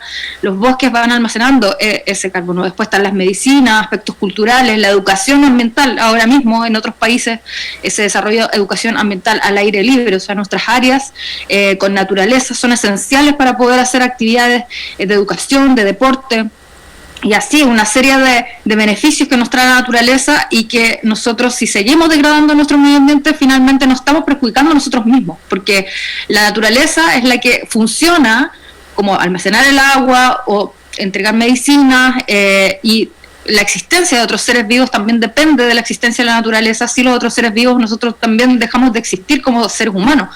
Entonces, esa visión debe estar en las herramientas de planificación territorial que ahora no existen. Entonces, independientemente, ahora que hacen los municipios o los gobiernos regionales, contratan una consultora que les hace una planificación territorial, en donde hacen esta metodología que es copiar y pegar, básicamente, donde básicamente tampoco se hace un diagnóstico territorial, simplemente se busca información de por aquí y por allá, y al final quedan las áreas protegidas por ahí, aisladas arriba de los cerros, donde el resto del territorio donde se protege la biodiversidad, y no está esta concepción de la biodiversidad como la base para el desarrollo sustentable. Entonces, claro, y vienen, contratan una consultora de Santiago que no conoce el territorio, vienen, copian y pegan de informes de otras cosas, del censo, de esto y esto otro, y arman ahí una planificación territorial y después pasa por un proceso de participación ciudadana, más o menos a la rápida, con 2 o 3 dirigentes que se consiguen por ahí para que participen, pero básicamente no es levantado desde las bases, no es una participación ciudadana vinculante, que uno pudiese decir como el ejemplo que mostró Cristian, en donde la comunidad se reúne y define su territorio, define cómo va a organizarse el espacio del territorio en donde habitan. Entonces, tenemos mucho que avanzar en términos de las herramientas de planificación territorial para que sean basadas en la conservación de la biodiversidad y para que sean participativas y que realmente sean vinculantes en los territorios en donde se desarrolla.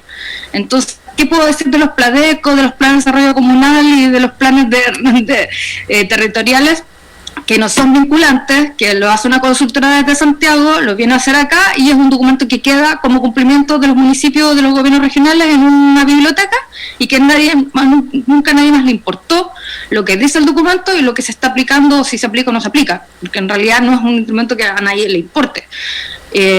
Y tampoco está bien hecho, así que yo creo que ese es uno de los desafíos que tenemos que cambiar. Hay otra consulta de Brian. Me gustaría complementar, si es posible, voy a tratarse muy breve, bueno, sumando todo lo que dice Mariela, con lo que estoy totalmente de acuerdo. Este plan regulador en realidad deberíamos llamarle plan desregulador, ¿cierto? Porque lo que ocurre hoy día es que son las inmobiliarias, o sea, empresas privadas, las que están tomando las decisiones de lo que se hace o no se hace en las urbes chilenas, no solo en Chile, en todas partes. Y lamentablemente, ellos compran tierra, ¿cierto? Compran pedazos de tierra y van, proponen su plan, en muchos casos con actos de corrupción entre medio, ¿ya? Y me hago cargo de lo que estoy diciendo, en muchos casos hay corrupción, se coimea, ¿cierto?, a concejales, alcaldes, etcétera, para poder llevar a cabo planes que no contemplan estas medidas que planteaba Mariela.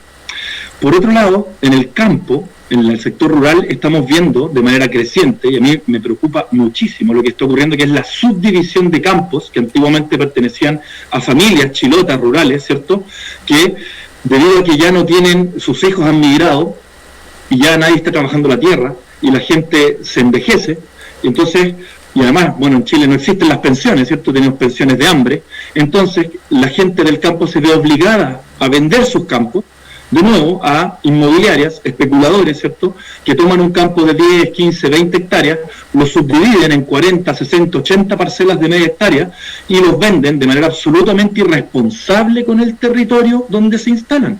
Porque no contemplan el tema del abastecimiento de agua, por ejemplo, para esas 60, 80 parcelas, y tampoco contemplan cómo van a tratar las aguas negras y grises que se van a generar con 60, 80 casas, donde antes había una casa, van e instalan 60, 80 casas. Y eso entonces yo me pregunto, ¿quién les da los permisos?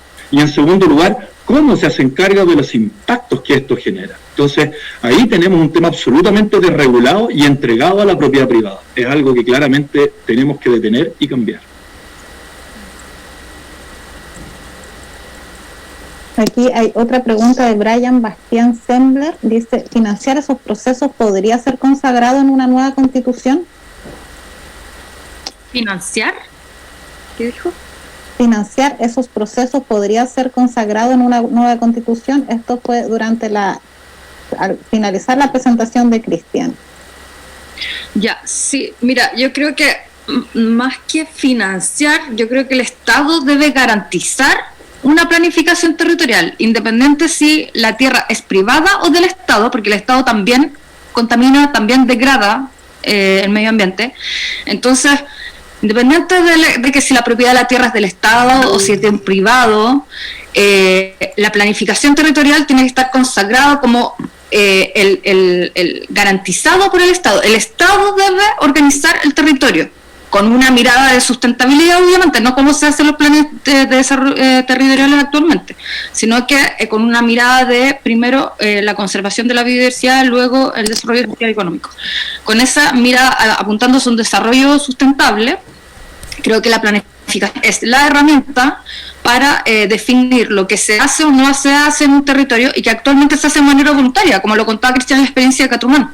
Es una experiencia en donde la gente, después de que se educó, de que conoció cómo funcionaba el ecosistema, la importancia de los bosques nativos, la importancia de organizar bien las actividades productivas en el territorio, ellos como voluntariamente decidieron ser parte de la iniciativa y aportar con algunos pedazos de tierra para que se haga la restauración de los botes ribereños o para que se conserve el agua donde nacen las vertientes, y eso fue voluntario, y eso es lo que tiene que cambiar. No puede ser voluntario, tiene que estipularse, así como ahora la propiedad de la tierra está por sobre todo, ¿no es cierto? Yo creo que lo que tiene que estar en la nueva Constitución, por sobre todo, es la planificación territorial, y esa planificación territorial debe ser vinculante, generada desde los territorios, con participación ciudadana, con educación, por sobre todo, porque la gente, si no está educada, no puede tomar decisiones. Y luego, esa planificación territorial lo tienen que cumplir tanto los privados como el Estado.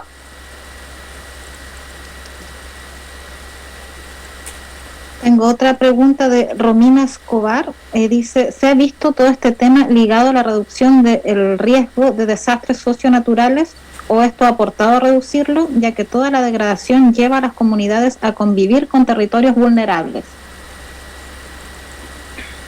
Sí, absolutamente. O sea, yo no sé si se hacen estos análisis de riesgo. Yo siempre veo los análisis de riesgo y vulnerabilidad, que por ejemplo, si viene un tsunami, ¿cuál es la zona de inundación? ¿Cierto? O si hay un terremoto, ¿a cuál cerro tenemos que arrancar? Pero en general no se evalúa el riesgo de acuerdo a qué tan degradados están nuestros ecosistemas. Entonces tenemos ahí una tremenda debilidad, porque no estamos viendo algo, ni siquiera lo estamos evaluando, ¿cierto? Algo que es absolutamente necesario para poder sustentar la vida en los territorios. Porque si se siguen degradando los bosques, las turberas, las mismas praderas, ¿cierto?, que se sobreexplotan, ¿cierto?, se pone más ganado del que puede aguantar una pradera, vamos en un rumbo de colisión directo al desastre, al colapso de esos ecosistemas. Y si no tenemos agua, no tenemos alimento, bueno, sencillamente no vamos a poder vivir en esos territorios. Hoy día, afortunadamente, aquí en Chiloé aún estamos a tiempo de poder abordar esos problemas. Pero yo veo, por ejemplo, territorios más al norte de Chile, como la región de Coquimbo, o el norte de la región de Valparaíso, son territorios absolutamente desertificados, donde ya la productividad del suelo está en sus mínimos niveles, donde el agua ha desaparecido. Entonces, yo siento que aún estamos a tiempo de poder abordar esto, pero claro, el riesgo simplemente nos da la medida de chuta, qué tan en problemas estamos, ¿cierto? Y si hiciéramos ese análisis, yo creo que sin duda nos alertaríamos muchísimo, porque nos daríamos cuenta de que muchos ecosistemas están al borde del colapso, o sea, trabajando sus funciones, o el trabajo, ¿cierto?, que hace gratuitamente la naturaleza y de la cual nosotros obtenemos nuestros beneficios, alimentos, madera, leña, etcétera, etcétera, agua, ¿cierto?, veríamos que están en sus mínimos, ¿ya? Y prueba de ello es que en los veranos secos como este, nos empezamos a quedar sin agua. Entonces, eso es un riesgo altísimo y, por supuesto, implica que las comunidades, sobre todo las comunidades rurales, estén muy vulnerables. Voy a leer una última pregunta antes de pasar al regalo del libro. Lucho Balboa dice, dentro de la planificación territorial, ¿consideran que sería importante que se deba cambiar el tipo de flora que hay en las ciudades, plazas y todos los espacios, parches de flora nativa? Debiera ser una medida, no la única por supuesto, pero mínima. Esto es como pensando en las ciudades. Sí, bueno, el término de infraestructura ecológica que se acuñó en Europa tiene que ver con las áreas rurales, pero también las zonas urbanas. y en las zonas urbanas también podemos generar áreas verdes, corredores biológicos, áreas, parques urbanos. La gente necesita parques, necesita espacios en donde estar en contacto con la naturaleza. Ahora igual, claro, estamos llenos de especies exóticas en los parques, pero también yo creo que los parques son una oportunidad para tener alimentos. ¿Por qué no plantar paltos, limones, manzanas? Acá en Chiloé se da mucho la manzana. ¿Por qué no tener manzanas también? No sé. Y especies nativas, por cierto, están todas las especies que el cauchao, la luma, ¿no es cierto?, que se consumen y que podrían estar en las plazas, y bueno, uno no entiende muy bien el razonamiento de traer plantas de afuera cuando nuestra flora es tan bella, hermosa, tiene flores de colores, entonces, bueno, yo creo que sí se puede ir haciendo ese cambio, pero al final yo creo que lo prioritario es pensar de dónde viene nuestra agua y dónde están los bosques nativos que nos proveen el agua, porque sin agua no podemos continuar nuestra vida, ni nosotros ni las otras especies con las que cohabitamos este planeta. Entonces, si bien sí podemos pensar en especies nativas en las plazas, en los parques y todo, pero si no tenemos agua para regar, tampoco vamos a poder tener esas especies ahí que crezcan y cuidarlas, porque ya solas tampoco van a poder existir. Entonces, yo creo que hay prioridades también, y si bien sí, yo estoy por zonas urbanas con áreas verdes y especies nativas, sí, pero primero cuidemos nuestras fuentes de agua como prioridad. Sí, quisiera complementar con 3 puntos que me parece fundamental y que los voy a vincular, por supuesto, al agua, ¿cierto?, del tema que nos convoca hoy día. Lo primero es que justamente en ciudades europeas, pero también, bueno, en el hemisferio norte en general, ¿cierto?, se ha estudiado muy bien entender a las ciudades como ecosistemas urbanos, ¿sí?, entendiendo que están antropizados, ¿cierto?, o sea, obviamente que la acción humana es muy importante. Se generan áreas, por ejemplo, áreas verdes, que se ponen estratégicamente en distintos lugares de la ciudad para recoger agua lluvia, por ejemplo. En vez de que el agua lluvia, hoy día, ¿qué hacemos con el agua lluvia? Las colectamos, las metemos en una tubería y las mandamos y las tiramos al mar, ¿cierto? Yo no digo que el agua se pierda en el mar, ¿eh? Primero que nada, el agua cumple una función muy importante en el mar de entregar nutrientes, ¿cierto?, y dar oxigenación, una serie de cuestiones que sirven en el mar. Pero si nosotros tomáramos esas aguas lluvia que corren por las calles, ¿cierto?, imagínense Ancud o Castro, que son ciudades de cerro, ¿cierto?, en vez de que esa agua corra, las metamos al alcantarilla y las botemos al mar, podríamos tomar esas aguas, recircularlas por dentro de la ciudad para, por ejemplo, regar los parques, para, por ejemplo, ocupar esas aguas para los usos humanos que no requieren agua potable, lavar autos, cuando lavan las calles, ¿cierto?, le tiran agua potable para lavar autos. Yo me agarro la cabeza cuando eso. ¿Por qué no ocupamos esas aguas, que son aguas limpias? El agua de lluvia aquí en Chiloé es como agua destilada, es agua absolutamente limpia, pura, y que la dejamos fluir. En segundo lugar, entonces, áreas verdes, pero que funcionen como esponjas, ¿cierto?, como infiltradoras de agua. Segundo lugar, depurar aguas negras y grises. Hoy día vemos, por ejemplo, como la empresa Sal, de manera absolutamente irresponsable, toma las aguas negras, primero las mezcla con agua lluvia y genera enormes volúmenes de agua contaminada que terminan en la bahía, ¿cierto?, terminan en la bahía de Ancud, y la planta de tratamiento en muchos casos no da abasto o no funciona bien, la planta de tratamiento puede ser vía. Entonces, ¿por qué no ocupar técnicas que hoy día se sabe que funcionan, como estos humedales, ¿cierto?, artificiales que les mostré de Catrumán? Podríamos tener enormes humedales artificiales que depuren las aguas negras de la ciudad, y esa agua sea recirculada para regar, para otros usos, o por lo menos que cuando el agua llega a la bahía no sea agua contaminada. Eso es lo segundo, entonces, ¿cierto? Soluciones basadas en la naturaleza, depuradores naturales de agua como los humedales artificiales. Y en tercer lugar, reafirmar lo que planteaba Mariela. ¿De dónde viene el agua que toman las urbes? Pues viene principalmente de cuencas periurbanas, o sea, de ríos o esteros que están alrededor de las ciudades. En el caso de Ancud, la cuenca del río Mechaico, ¿cierto?, algunos kilómetros al sur de Ancud. En el caso de Castro, en el río Gamboa, un río que incluso atraviesa la ciudad, ¿cierto? Entonces, ¿cuánta gente sabe efectivamente que el agua que toman cuando abren la llave viene de esos ríos? ¿Y qué estamos haciendo para proteger las cuencas que nos permitan asegurar esa fuente de agua en el largo plazo?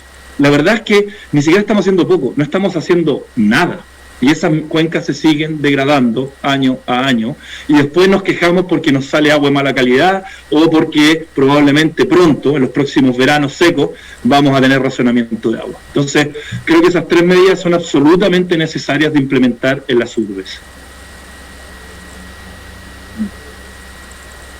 Gracias, Cristian. Igual a mí me surge la duda porque mucho de esta reflexión apunta a la responsabilidad que tenemos nosotros de tomar conciencia, de conocer cómo funcionan nuestros ecosistemas, pero también existe responsabilidad de nuestros gobiernos, de la administración municipal, del Estado.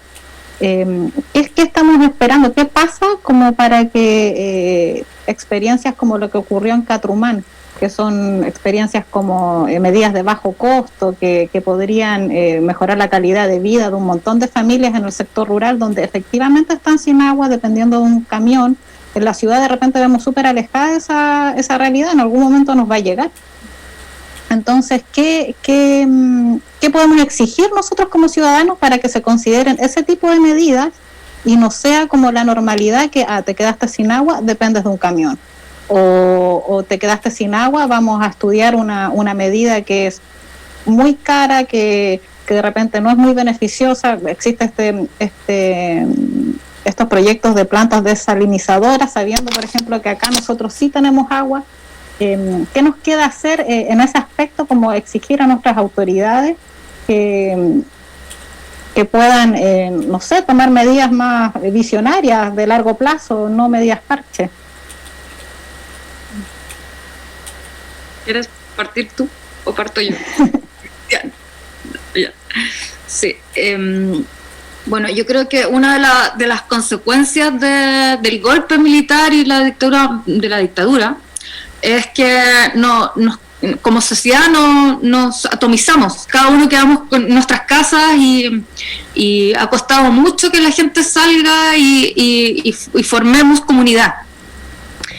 Y ese formar comunidad implica que las personas empecemos a conocer que no son nuestros vecinos, que nos reencantemos con las juntas de vecinos que ahora están muchas veces tomados por estos clásicos dirigentes que llevan 10, 15, 20 años y a sus reuniones llegan 3 personas y se mantienen así eternamente como presidentes de las juntas de vecinos, pero básicamente sin base social.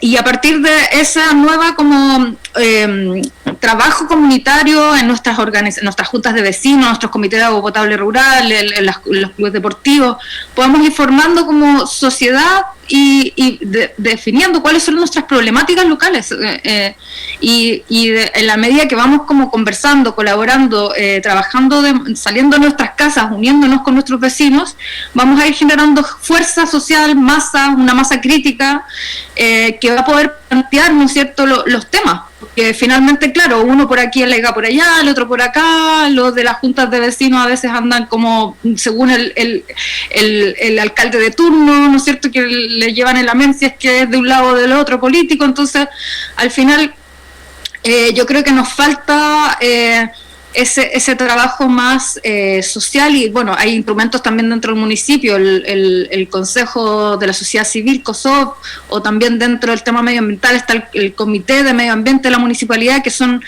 organizaciones sociales que supuestamente debieran ser el brazo armado, digamos, de los municipios, o el apoyo a la gestión municipal. Eso no existe, no están operativos. Entonces, y no están operativos porque la gente no se organiza, porque no está cada uno por su lado. Entonces, en la medida que vamos como cambiando esos hábitos de pensar más colaborativamente, de desarrollar como de cuidar nuestro hábitat, y el cuidar nuestro hábitat implica hacernos cargo de nuestra casa. Si el entorno donde nosotros vivimos importa, y en la medida que nos vamos haciendo parte y cargo de nuestro entorno, de nuestro hábitat, de nuestra ciudad, de nuestra comuna, de nuestra provincia, de nuestra región, de nuestro planeta, vamos a poder juntos cambiar las cosas. Pero si seguimos todos atomizados, cada uno por su lado, difícilmente vamos a poder cambiar algo. Entonces yo llamo a la organización, a la participación ciudadana, a hacernos parte y ser responsables, de tener una administración responsable de nuestro planeta, de nuestra comuna, de nuestra ciudad, del lugar donde vivimos. Sí, solo quisiera complementar, pues muy de acuerdo con lo que plantea Mariela, complementar con 3 conceptos que me parecen clave y que fueron instaurados, ¿cierto?, a sangre, literalmente, en los últimos 50 años, a partir de la dictadura militar. Paternalismo, individualismo y la cuestión política, ¿cierto?, de que nosotros elegimos a personas y después no les cobramos cuenta. El paternalismo es porque el Estado subsidiario que se implementó hace que cada vez que tengamos problemas, digamos, bueno, papá Estado me salvará, ¿cierto? Me falta el agua, ¿qué hago? Voy al municipio, toco la puerta y pido que me lleven agua en camión. Individualismo, porque el modelo neoliberal que se implementó en Chile a ultranza es básicamente un sálvese quien pueda, sálvate solo y desconfía de tu vecino. Eso fue lo que nos inculcaron en los últimos 40 años, ¿cierto? 50 años. Y eso es lo que debemos nosotros cambiar. Debemos entender que nuestros vecinos son nuestros aliados, que si colaboramos podemos resolver los problemas entre todos. Hoy día estamos muy acostumbrados a desconfiar del otro y a trabajar, a salvarse solo. Y aquí, en el tema del agua, es donde mejor nos damos cuenta que son soluciones colectivas. Y no hay otra. Digamos, no hay otra. No es que, sí, claro, yo puedo comprar agua y qué sé yo, pero voy a depender siempre de una fuente externa. ¿Cómo yo me hago cargo de mi territorio? ¿Cómo autogestiono mi territorio? Bueno, con los otros, con las otras que habitan ese territorio. Y en tercer lugar, el tema de cómo nos han acostumbrado a que una vez cada 4 años vayamos a poner un votito, ¿cierto?, en una urna y después nos vayamos para la casa. Y esa gente que nos prometió el oro y el cielo cuando estaba haciendo campaña, nunca más se acuerda de nosotros. Entonces tenemos que revertir eso y generar lo que se llama un mandato popular. ¿Qué es esto? Que las comunidades locales se organizan, dicen identifican sus problemas, generamos propuestas de solución y se las entregamos a un representante que vaya a defender nuestros pedidos, ¿cierto? Que vaya a defender cómo resolver nuestros problemas. Y si esa persona se desvía del camino o llega a algún tercero y le ofrece una platita para que se quede en silencio, pues esa persona después va a tener que venir a rendirle cuenta a la gente que habita el territorio. Y ahí es donde existe este otro concepto de revocación o mandato revocatorio. Es decir, usted se comprometió a algo, no lo cumplió, se va y ya deja de ser nuestro representante. Tenemos que cambiar esa lógica en nuestra cabeza de que viene gente a ofrecernos cosas. Si los candidatos andan por ahí diciéndonos, oye, te ofrezco esto otro. Las cosas no funcionan así. Tiene que ser exactamente a la inversa como lo acabo de explicar. Yo creo que si solucionamos eso y tenemos este cambio de paradigma que planteaba Mariela recién, vamos a solucionar muchos de nuestros problemas y vamos a tener un mejor habitar, un buen vivir en nuestros territorios.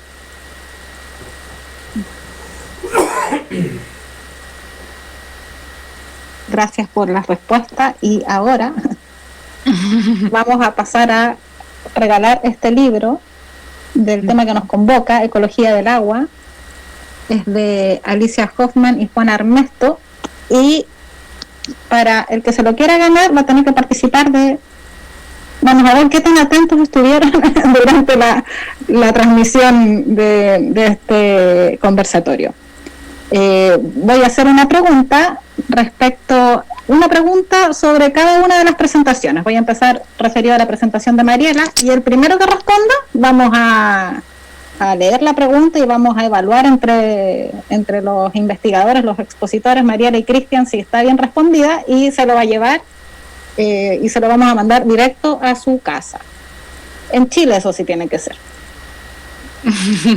Voy a hacer la pregunta. La primera pregunta es: ¿por qué los acuíferos subterráneos son tan vulnerables a la contaminación? El primero que responda, yo voy a estar atenta aquí en el Facebook de la Senda Darwin, y el primero que se sepa la respuesta se va a llevar el primer ejemplar de este libro. Vamos a ver, tenemos 65 personas viendo, vamos a ver quiénes se animan a participar. Yo, dice Jessica Cosio, pero necesitamos la respuesta, voy a repetir, porque no tenemos escrito aquí. ¿Por qué los acuíferos subterráneos son tan vulnerables a la contaminación? Eso fue parte de la exposición de la Mariela. Aquí José Alfredo, me respondieron después de nuevo. José Alfredo Fuentes Guerra dice: por la percolación de las aguas.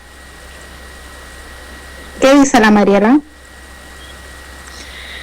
¿No hay otras respuestas para evaluar? Otra. Es la mejor, claro, la más certera. Hoy hay muchas respuestas ahora. Libro para todos, ya, listo. Porque no tiene capa de fierrillo. Javiera Paz. Lucho Balboa vuelve a responder: infiltración de nutrientes. Demian dice: por los diferentes tipos de rieles que derivan en los acuíferos. Tania Pirinao dice: por infiltración de contaminantes. Catalina Dabove dice: por la capacidad de infiltración de las aguas negras. Bárbara Ramírez: porque el agua circula libremente bajo la superficie, por lo que puede recorrer grandes distancias y mezclarse con otros flujos. Mariela, tú tienes que evaluar. Sí, yo creo que entre la última y la primera va por ahí, porque en el fondo los acuíferos libres que yo les expliqué es que las aguas no están confinadas, andan libres por esta grava y arena que está depositada, ¿no es cierto? Y al estar libre, entonces es muy permeable.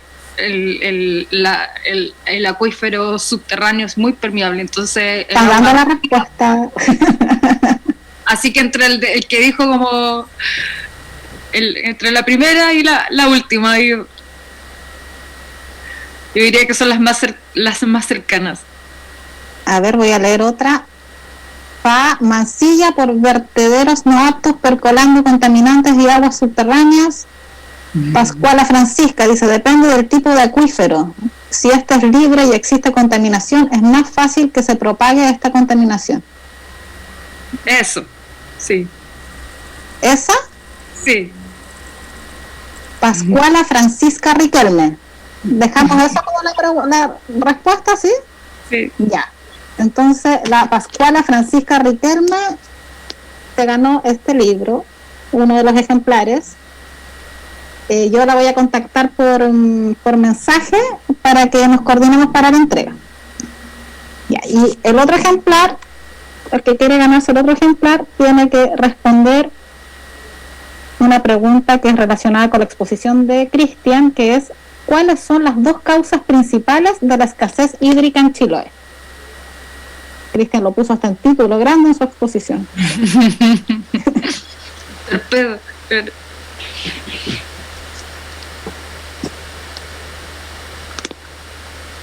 Vamos a esperar la respuesta.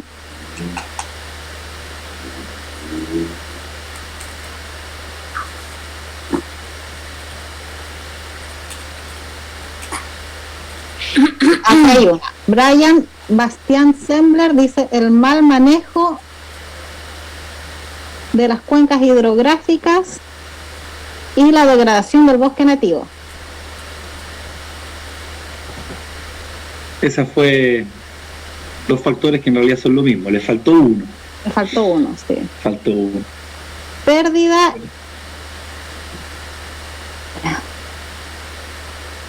Ay, no. Cambio climático. No.